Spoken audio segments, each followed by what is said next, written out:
بسم اللہ الرحمن الرحیم۔ السلام علیکم۔ زلزلوں اور مصائب کے وقت کی دعا۔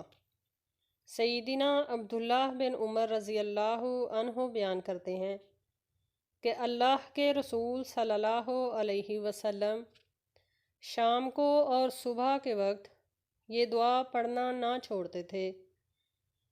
دعا کون سی ہے؟ آپ بھی میرے ساتھ دہرائیے۔ اللہم احفظنی من بین یدی ومن خلفی وعن یمینی وعن شمالی ومن فوقی واعوذ بعظمتک ان اغتال من تحتی۔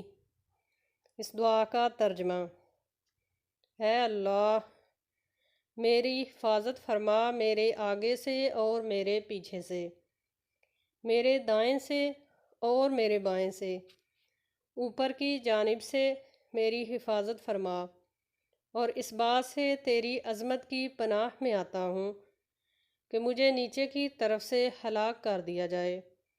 امام وقی رحمہ اللہ بیان کرتے ہیں کہ نیچے کی جانب سے ہلاک کرنے کا معنی زلزلہ وغیرہ کے ذریعہ زمین میں دنسا دیا جانا ہے۔